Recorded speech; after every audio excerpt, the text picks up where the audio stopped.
Hello friends, मैं आशीष कुमार पांडे आज एक बार फिर आपके साथ हूं मेगा सिविल सर्विसेज की ओर से। अपने पिछले वीडियो में इंडियन पॉलिटी का जो मैंने वीडियो डाला था उसमें मैंने भारत के राष्ट्रपति प्रेसिडेंट ऑफ इंडिया के बारे में चर्चा की थी और उससे मैंने सब कुछ उसमें डिस्कस किया था। राष्ट्रपति के इलेक्शन से संबंधित विभिन्न पहलुओं के बारे में मैंने चर्चा की थी।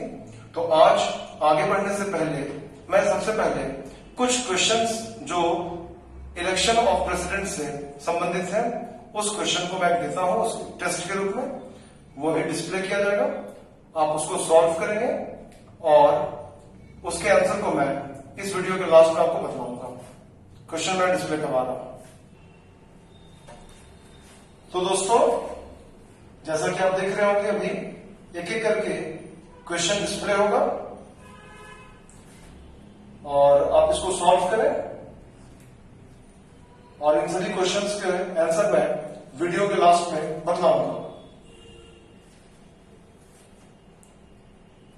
Next next next next next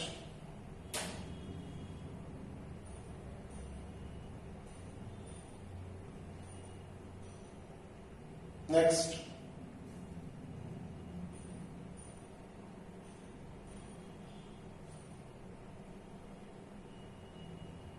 next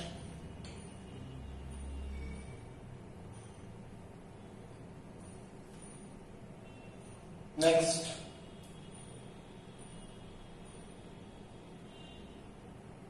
next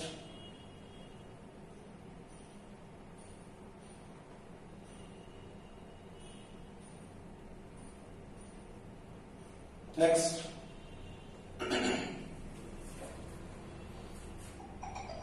next. तो दोस्तों, अभी आपने देखा होगा मैंने कुछ क्वेश्चंस दिए हैं और ये सारे क्वेश्चन जो है वो राष्ट्रपति के निर्वाचन अर्थात इलेक्शन ऑफ प्रेसिडेंट से संबंधित है। मैं उम्मीद करता हूं कि आप इसको एंजॉय करेंगे और आप इसको सॉल्व करेंगे। वीडियो के लास्ट में जब ये वीडियो मैं खत्म करूंगा उसके पहले मैं इसके सारे आंसर्स को समझाऊंगा और व्याख्या भी करूंगा, समझाऊंगा भी कि जिस भी क्वेश्चन का आंसर जो है उसका कारण क्या है, क्वेश्चन में क्या पूछा गया, मैं उसको डिस्कस करूंगा। अब मैं आगे बढ़ता हूं दोस्तों। तो जैसा कि आप सबों ने देखा होगा पिछली वीडियो में मैंने राष्ट्रपति के इलेक्शन से संबंधित विभिन्न पहलुओं की चर्चा की। आज मैं राष्ट्रपति से संबंधित कुछ अन्य बातों की चर्चा करने का प्रयास करूंगा। सबसे पहले एक महत्वपूर्ण चीज पर मैं चर्चा करूंगा, वो है राष्ट्रपति का महाभियोग अर्थात इम्पीचमेंट ऑफ प्रेसिडेंट। तो आज मैं चर्चा करने जा रहा हूं महाभियोग, जिसे इंग्लिश में क्या कहते हैं दोस्तों?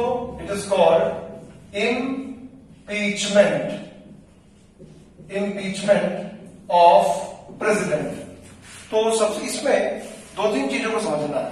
पहला यह समझना है कि महाभियोग क्या होता है, दूसरा इसका उल्लेख किस अनुच्छेद में मिलता है, तीसरा इस महाभियोग को लाने का कारण क्या हो सकता है, आधार क्या होता है। इसके अलावा यह जानना है कि यह महाभियोग की प्रक्रिया कहां प्रारंभ होती है और इस महाभियोग की प्रक्रिया को पूरे होने की क्या स्थितियां हैं, मैं उसको समझाऊंगा। तो सबसे पहले आप ये समझिए दोस्तों कि जो महाभियोग है, महाभियोग क्या है? तो महाभियोग एक प्रकार की प्रक्रिया है। ये प्रक्रिया ऐसी प्रक्रिया है जिसके द्वारा राष्ट्रपति को उसके कार्यकाल अर्थात 5 वर्ष से पहले उसके पद से हटाया जा सकता है। अर्थात राष्ट्रपति को उसके पद से समय पूर्व, कार्य अवधि के समय पूर्व हटाने के लिए जो प्रक्रिया अपनाई जाती है उस प्रक्रिया को ही नाम दिया गया है महाभियोग, जिसे इंग्लिश में कहते हैं इम्पीचमेंट। ठीक है। तो अब पहला चीज जो समझना है कि इसका उल्लेख कहां मिलता है। तो इसका उल्लेख कहां मिलता है दोस्तों? इसका उल्लेख मिलता है अनुच्छेद 61 में। इसको आपको ध्यान रखना है। impeachment process of president is mentioned in which article? It is mentioned in article 61. महाभियोग प्रक्रिया का उल्लेख अनुच्छेद 61 में है। इसी अनुच्छेद में इस बात का उल्लेख किया गया है कि किस प्रकार और किन परिस्थितियों में राष्ट्रपति के खिलाफ महाभियोग की प्रक्रिया लाई जा सकती है और यह प्रक्रिया पूरी होने की क्या स्थितियां हैं और पूरा होने के बाद राष्ट्रपति को अपने पद से हटना पड़ता है। तो पहला बात क्या हो गया दोस्तों कि महाभियोग प्रक्रिया का उल्लेख कहां मिलता है? अनुच्छेद 61 में, पहली बात। दूसरा जो क्वेश्चन पूछा जाता है वो है कारण, अर्थात क्वेश्चन ये पूछा जाता है कि भारत के राष्ट्रपति के विरुद्ध महाभियोग की प्रक्रिया प्रारंभ किए जाने के क्या कारण होते हैं, अर्थात किन आधारों पर, कौन से बेसिस है जिनके आधार पर आप राष्ट्रपति के विरुद्ध महाभियोग की प्रक्रिया प्रारंभ कर सकते हैं। तो ध्यान रखना है दोस्तों, इसका सिर्फ एक कारण है, केवल एक कारण, और वो है संविधान का अतिक्रमण, अर्थात वायलेशन ऑफ कॉन्स्टिट्यूशन। इसको ध्यान रखना दोस्तों बहुत अच्छा से कि राष्ट्रपति के विरुद्ध महाभियोग लाने का एकमात्र आधार यही है, संविधान का अतिक्रमण अर्थात उल्लंघन, वायलेशन ऑफ कॉन्स्टिट्यूशन। ये एकमात्र, this is the only reason, इसको ध्यान रखना है। क्वेश्चन कई बार पूछे जाते हैं जिसमें कुछ अन्य कारणों की भी चर्चा कर दी जाती है और उसमें पूछा जाता है कि राष्ट्रपति के विरुद्ध महाभियोग लाने के कौन कौन से कारण हो सकते हैं। तो उस पर कंफ्यूज नहीं होना है, आपको एकदम अच्छा से अपने दिमाग में सेट करना है कि भारत के राष्ट्रपति के खिलाफ जो महाभियोग प्रक्रिया लाई जाती है जिसका उल्लेख कहां मिलता है? अनुच्छेद 61 में मिलता है। उसको लाने का एकमात्र आधार है संविधान का अतिक्रमण अर्थात वायलेशन ऑफ कॉन्स्टिट्यूशन।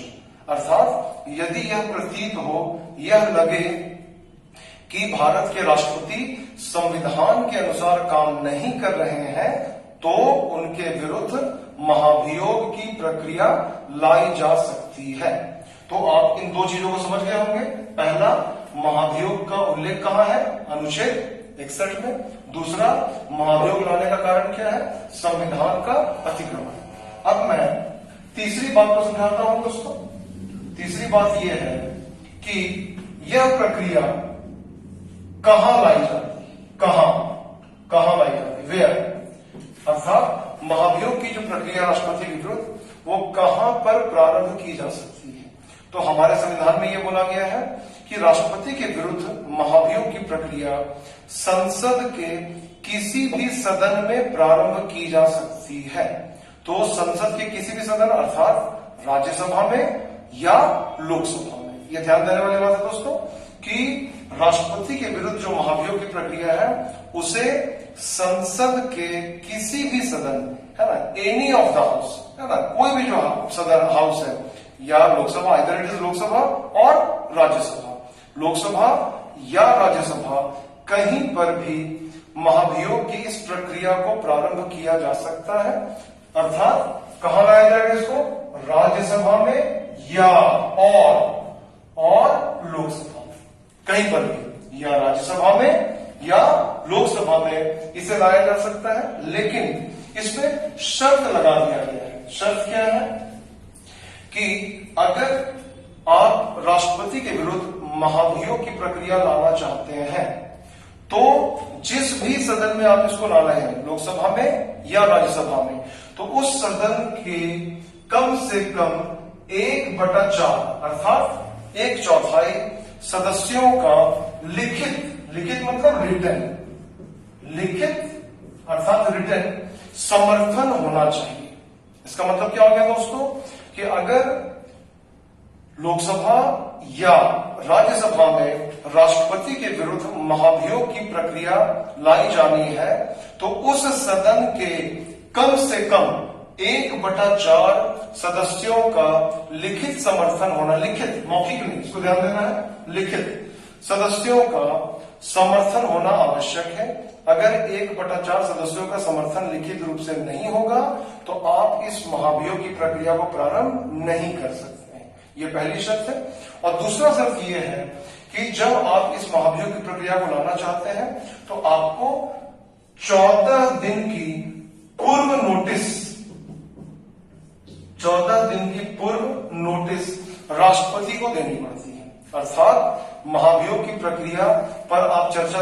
सकते हैं किसी सदन में, जब चर्चा को प्रारंभ तभी कर सकते हैं जब आप 14 दिन पहले इसकी पूर्व सूचना राष्ट्रपति को दे चुके हों।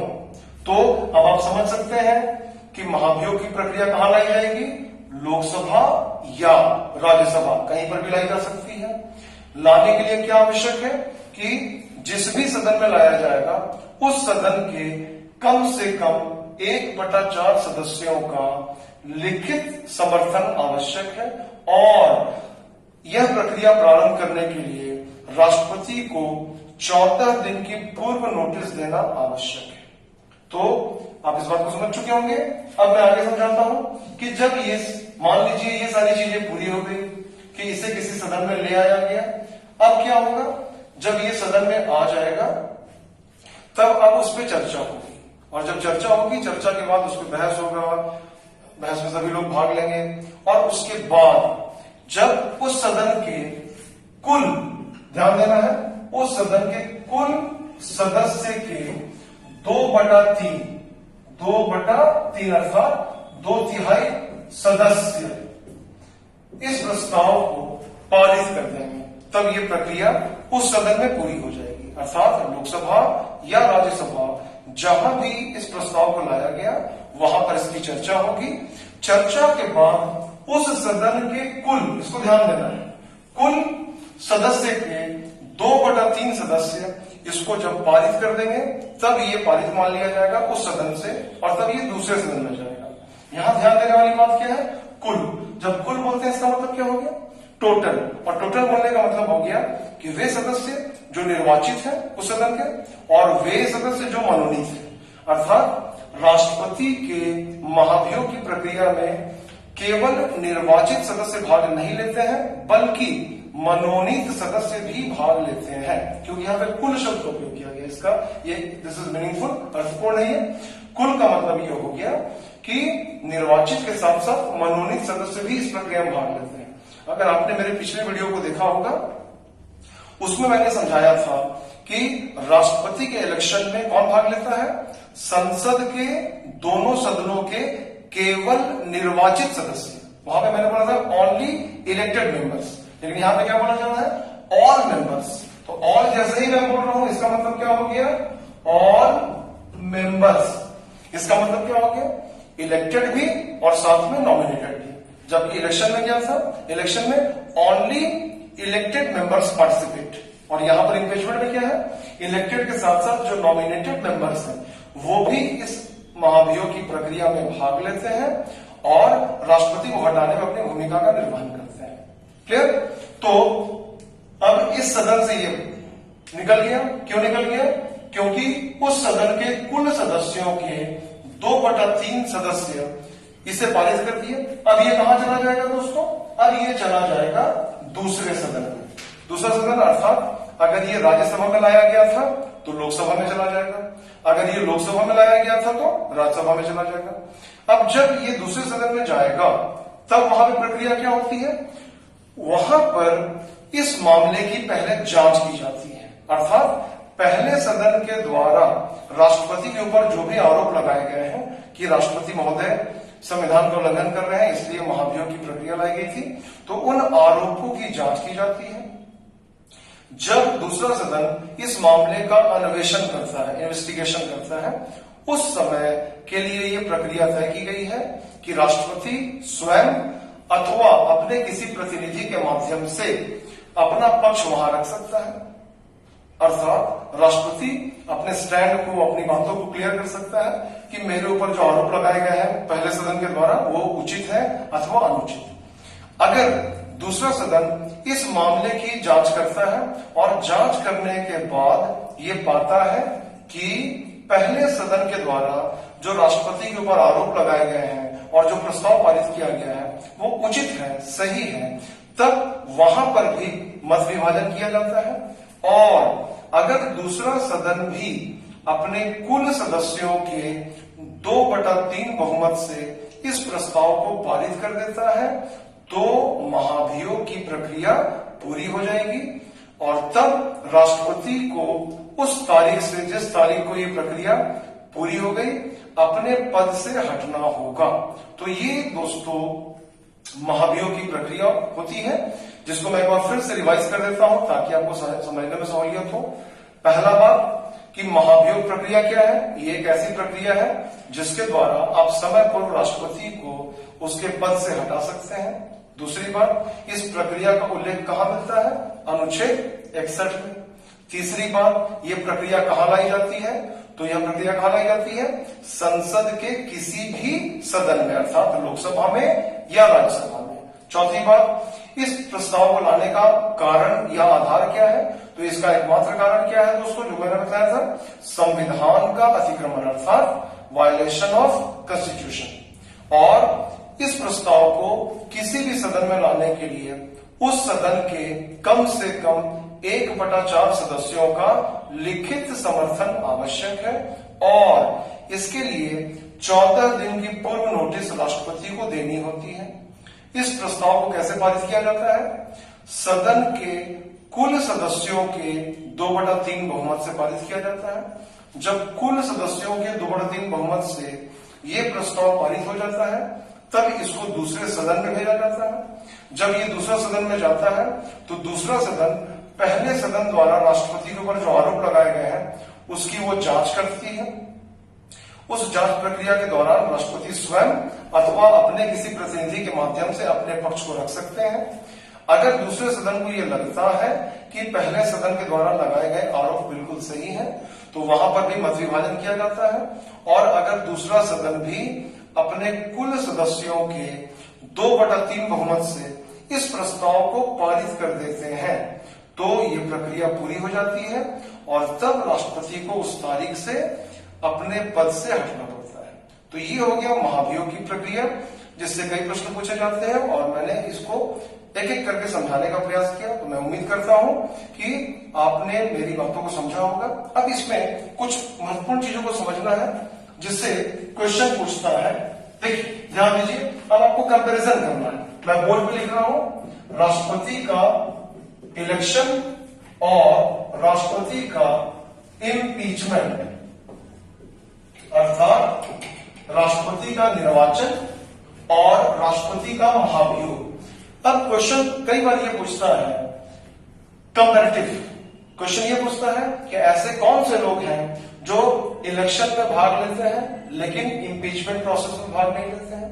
और एक क्वेश्चन ये पूछता है कि ऐसे कौन लोग हैं जो इम्पीचमेंट में तो भाग लेते हैं लेकिन इलेक्शन में भाग नहीं लेते हैं। तो देखिए पहला बात समझिए दोस्तों, इलेक्शन में कौन भाग लेता है, राज्यसभा, लोकसभा और जो लेजिस्लेटिव असेंबली अर्थात विधानसभा। ए का मतलब क्या हुआ, लेजिस्लेटिव असेंबली, विधानसभा। ये हो गया राज्यसभा, ये हो गया लोकसभा और ये क्या हो गया, लेजिस्लेटिव असेंबली मतलब विधानसभा। इन तीनों के इलेक्टेड मेंबर्स भाग लेते हैं। क्लियर, इलेक्टेड मेंबर्स भाग लेते हैं। और इम्पीचमेंट में कौन भाग लेता है, राज्यसभा, लोकसभा के ऑल मेंबर्स, ऑल मेंबर्स। अब ध्यान दीजिए, जब आप इसको ध्यान देंगे तो आपको समझ में आएगा। अब यहां पे ध्यान दीजिए, क्वेश्चन अगर ये पूछा जाएगा कि ऐसे कौन से लोग हैं जो इलेक्शन में तो भाग लेते हैं लेकिन इम्पीचमेंट में भाग नहीं लेते हैं, तो वो कौन है, वो ये लोग हैं। विधानसभा के निर्वाचित सदस्य इलेक्शन प्रोसेस में भाग ले रहे हैं, परंतु इम्पीचमेंट प्रोसेस अर्थात महाभियोग की प्रक्रिया में उनकी कोई भूमिका नहीं है। क्लियर, आई होप आप इसको समझ पा रहे होंगे। क्वेश्चन पूछता है पहला, इलेक्शन में कौन भाग लेता है राष्ट्रपति के, तो राज्यसभा, लोकसभा और विधानसभा के सभी निर्वाचित सदस्य, all elected members of Rajya Sabha, Lok Sabha and legislative assemblies of all states, इसके जो इलेक्टेड मेंबर्स हैं वो इसमें भाग लेते हैं। लेकिन इसमें जो विधानसभा के निर्वाचित सदस्य हैं वो राष्ट्रपति के महाभियोग की प्रक्रिया में भाग नहीं लेते हैं। क्लियर, अब क्वेश्चन फिर ये पूछता है कि ऐसे कौन से लोग हैं जो इम्पीचमेंट के प्रोसेस में तो भाग ले रहे हैं लेकिन इलेक्शन प्रोसेस में भाग नहीं लेते हैं। तो देखिए यहां पे दोस्तों, यहां पे क्या लिखा हुआ है, ऑल मेंबर्स। ऑल मेंबर्स किसके, राज्यसभा के और लोकसभा के। तो जैसे ही मैं बोलता हूं ऑल, तो ऑल का मतलब क्या होता है? ऑल का मतलब होता है जो इलेक्टेड है और जो नॉमिनेटेड। नॉमिनेटेड मतलब जो मनोनीत है। तो ध्यान दीजिए, इलेक्टेड मेंबर्स इलेक्शन में भी भाग ले रहे हैं, इलेक्टेड मेंबर्स इंपीचमेंट में भी भाग ले रहे हैं, लेकिन जो नॉमिनेटेड मेंबर्स हैं वो इंपीचमेंट प्रोसेस में तो भाग लेते हैं, लेकिन वो इलेक्शन प्रोसेस में भाग नहीं लेते हैं। इसका मतलब क्या होगा? अगर क्वेश्चन ये पूछा जाए कि वो कौन है जो राष्ट्रपति के महाभियोग की प्रक्रिया में भाग लेते हैं परंतु निर्वाचन प्रक्रिया में भाग नहीं लेते हैं, तब उसका उत्तर क्या होगा? संसद के दोनों सदनों के मनोनीत सदस्य, अर्थात राज्यसभा और लोकसभा के जो मनोनीत सदस्य होते हैं वो इंपीचमेंट प्रोसेस में पार्टिसिपेट करते हैं, लेकिन इलेक्शन प्रोसेस में पार्टिसिपेट नहीं करते हैं। उसी प्रकार से अगर क्वेश्चन ये पूछा जाए कि ऐसे कौन है जो इलेक्शन प्रोसेस में तो भाग लेते हैं लेकिन इंपीचमेंट प्रोसेस में भाग नहीं लेते हैं, तो वो कौन है? सभी राज्यों के विधानसभा के निर्वाचित सदस्य जो इलेक्शन प्रोसेस में है परंतु वो इंपीचमेंट प्रोसेस में नहीं है। और अगर क्वेश्चन ये पूछ दिया जाए कि वे कौन है जो राष्ट्रपति के इलेक्शन और राष्ट्रपति की इंपीचमेंट अर्थात निर्वाचन और महाभियोग दोनों में भाग लेते हैं, तो दोनों में कौन भाग लेते हैं? Elected members. देखिए, इलेक्टेड मेंबर्स यहां भी है, इलेक्टेड मेंबर्स यहां भी है, अर्थात राज्यसभा और लोकसभा के निर्वाचित सदस्य जो हैं वो राष्ट्रपति के निर्वाचन में भी भाग लेते हैं और राष्ट्रपति के महाभियोग प्रक्रिया में भी अपनी भूमिका निभाते हैं। तो जब आप इस प्रकार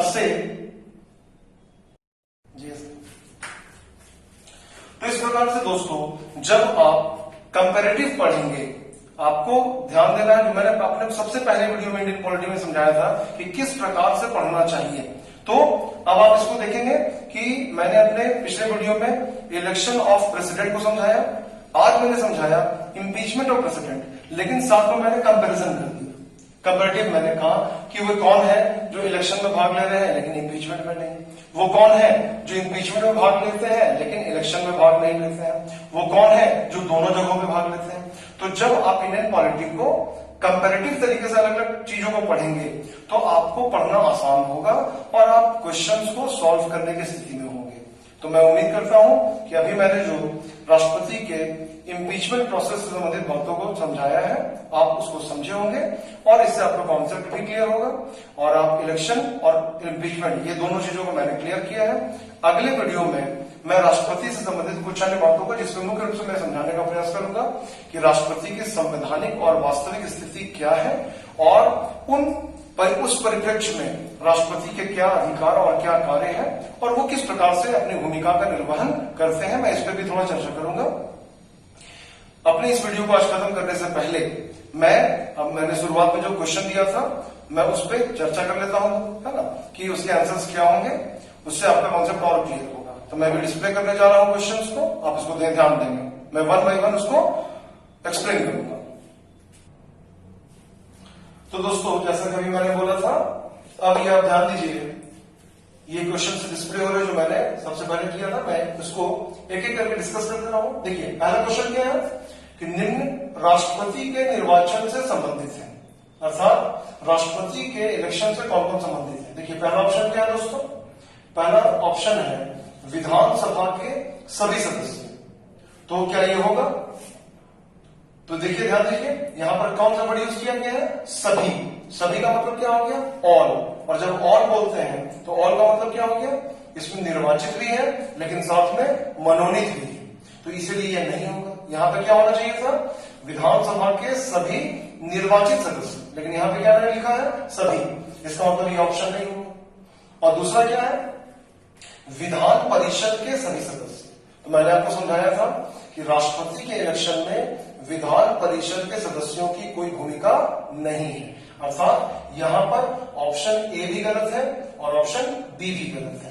तब इसका आंसर क्या होगा, इसको आगे बढ़ाइए, इसका आंसर क्या होगा, देखिए नन, इनमें से कोई नहीं। पहला भी ऑप्शन नहीं होगा क्योंकि वहां पे सभी मेंबर्स लिख दिया गया है, और दूसरा भी नहीं होगा क्योंकि विधान परिषद है। तो क्वेश्चन नंबर 1 का आंसर क्या होगा, नन ऑफ दीज, इनमें से कोई नहीं। नेक्स्ट देखिए क्वेश्चन नंबर 2 में क्या है, राष्ट्रपति बनने के लिए अधिकतम आयु, अधिकतम, अब यहां पर ध्यान दीजिएगा वर्ड जो यूज किया गया वो क्या है, अधिकतम। अधिकतम का मतलब मैक्सिमम। तो बहुत सारे लोगों को यह लगता है कि राष्ट्रपति बनने की जो आयु है वो 35 है और उसको वो 35 टिक कर देते हैं, लेकिन आपको ध्यान रखना है, मैंने अपने पिछले वीडियो में भी समझाया था आपको कि जो 35 एज है वो मिनिमम है, अर्थात राष्ट्रपति बनने के लिए कम से कम 35 वर्ष की आयु को पूरी कर चुका हो। इसका मतलब दिस इज मिनिमम एज 35, लेकिन यहां पे क्या पूछ रहा है, अधिकतम। और मैंने आपको पिछली बार समझाया था कि राष्ट्रपति बनने के लिए कोई अधिकतम एज लिमिट नहीं है, अर्थात इसका आंसर भी क्या होगा, नन। अगर यहां भी रहता न्यूनतम, न्यूनतम मिनिमम, तब इसका आंसर क्या होता, 35, लेकिन यहां पर वर्ड कौन सा यूज है, अधिकतम, इसीलिए इसका आंसर क्या हो जाएगा, नन। अब question number 3, next question number 3 factual type का है। फैक्चुअल क्वेश्चन क्या पूछा जा रहा है कि राष्ट्रपति के निर्वाचक मंडल का अर्थात इलेक्टोरल कॉलेज का उल्लेख किस अनुच्छेद में है। तो ये बहुत सिंपल क्वेश्चन है, मैंने पिछली बार भी समझाया था कि राष्ट्रपति के इलेक्शन से संबंधित अलग अलग आर्टिकल से क्वेश्चन पूछे जाते हैं। तो इसका आंसर क्या होगा, आर्टिकल 54, आंसर क्या होगा 3। क्लियर, आगे बढ़िए। नेक्स्ट क्वेश्चन नंबर 4, राष्ट्रपति पुनर्निर्वाचित री इलेक्टेड हो सकता है, यह किस अनुच्छेद में उल्लिखित है। तो ये भी फैक्चुअल क्वेश्चन है, राष्ट्रपति के री इलेक्शन का उल्लेख कहां मिलता है, आर्टिकल 57 में। आर्टिकल 57 में यह बोला गया है कि एक व्यक्ति जो राष्ट्रपति का चुनाव लड़ा है, राष्ट्रपति बन चुका है, वो दोबारा भी इस पद पर निर्वाचित हो सकता है, अर्थात री इलेक्ट हो सकता है। इसका उल्लेख कहां मिलता है, 57 में। इसका आंसर क्या होगा, 1। नेक्स्ट क्वेश्चन नंबर 5, राष्ट्रपति की योग्यता का उल्लेख किस अनुच्छेद में है। यह भी फैक्चुअल क्वेश्चन है, मैंने पिछले वीडियो में भी डिस्कस किया था कि राष्ट्रपति की योग्यता का उल्लेख कहां मिलता है, आर्टिकल 58 में। तब इसका आंसर क्या होगा, 4। नेक्स्ट, अब यहां ध्यान दीजिए क्वेश्चन नंबर 6 में क्या है, निम्न राष्ट्रपति के निर्वाचन में भाग लेते हैं। क्वेश्चन पूछा है कि राष्ट्रपति निर्वाचन में कौन कौन भाग लेता है। पहला ऑप्शन का नंबर में क्या है, विधान परिषद के सदस्य, तो ये होगा नहीं होगा क्योंकि यहां पे क्या है, परिषद। तो लेजिस्लेटिव काउंसिल के मेंबर्स राष्ट्रपति के इलेक्शन में भाग नहीं लेते हैं, इसलिए ये नहीं होगा। और दूसरा क्या है, लोकसभा के मनोनीत सदस्य, तो ये होगा, ये भी नहीं होगा। क्यों नहीं होगा, क्योंकि यहां मनोनीत वर्ड यूज किया गया, ध्यान दीजिए। मैंने आपको समझाया था कि कौन भाग लेता है, लोकसभा के निर्वाचित सदस्य भाग लेते हैं, लेकिन यहां पे क्या वर्ड यूज किया गया, मनोनीत। इसका मतलब ये भी नहीं होगा, ये भी नहीं होगा, तो इसका आंसर भी क्या होगा, नन। आगे बढ़िए, 4, none. Clear. Next question number 7 में देखिए क्या है, राष्ट्रपति के निर्वाचन से संबंधित विवाद का निपटारा किया जाता है। ऑप्शन ए में क्या है, उच्चतम न्यायालय के द्वारा, बी में क्या है, उच्च न्यायालय के द्वारा, और सी में आंसर बोल रहा है। तो आपको मैंने समझाया था पिछली बार कि आर्टिकल 71 में क्या उल्लेख है कि राष्ट्रपति के निर्वाचन से संबंधित विवाद का निपटारा केवल और केवल उच्चतम न्यायालय में ही किया जाता है। तो इसका आंसर क्या होगा, क। तो इसका आंसर क्या हो जाएगा, ए, 1, ओनली ए। क्लियर, आगे बढ़िए फिर। तो नेक्स्ट क्वेश्चन नंबर 8 बोल रहा है, राष्ट्रपति का निर्वाचन, ऑप्शन में क्या दिया हुआ है, आनुपातिक प्रणाली और संसद के सभी सदस्य। तो राष्ट्रपति के निर्वाचन से कौन संबंधित है, ये तो संबंधित है आनुपातिक प्रणाली। मैंने पिछली बार बताया था कि राष्ट्रपति के निर्वाचन किस प्रक्रिया से होती है, प्रोपोर्शनल सिस्टम से, तो ये तो होगा। लेकिन दूसरा में क्या लिखा हुआ है, राष्ट्रपति संसद के सभी सदस्य, तो ये सभी होगा, सभी नहीं होगा। यहां पे क्या होना चाहिए था, संसद के सभी निर्वाचित सदस्य, तो यहां पे सभी है इसलिए ये नहीं होगा और ये होगा। इसका आंसर क्या होगा, केवल का, ओनली ए। आंसर क्या होगा, 1। नेक्स्ट क्वेश्चन नंबर 9, राष्ट्रपति का चुनाव किया जाता है। इसमें भी वही ऑप्शन है, पहला क्या है, संसद के सभी सदस्यों के द्वारा, और दूसरा क्या है, संसद के निर्वाचित सदस्यों, और तीसरा क्या है, संसद और विधानसभा के सभी निर्वाचित सदस्यों द्वारा। तो इसका आंसर क्या हो जाएगा, 3 number. Clear. Next question number 10, राष्ट्रपति के निर्वाचन विवाद का उल्लेख किस अनुच्छेद में मिलता है। तो ये भी फैक्चुअल क्वेश्चन है, मैंने बताया था पिछली बार भी कि राष्ट्रपति के निर्वाचन विभाग को उल्लेख कहां मिलता है? आर्टिकल 71 में। आंसर क्या होगा इसका? 2। नेक्स्ट 11 नंबर देखिए, राष्ट्रपति के निर्वाचन से संबंधित है। पहला, एकल संक्रमणीय मत, ये होता है, मैंने बताया था, सिंगल ट्रांसफरेबल वोट। और दूसरा, मत मूल्य, मैंने ये भी समझाया था कि राष्ट्रपति के चुनाव में मत मूल्य एक निश्चित फॉर्मूला से निकाला जाता है, तो ये भी संबंधित है और ये भी संबंधित है। तब इसका आंसर क्या हो जाएगा? दोनों, अर्थात आंसर क्या होगा? 3। तो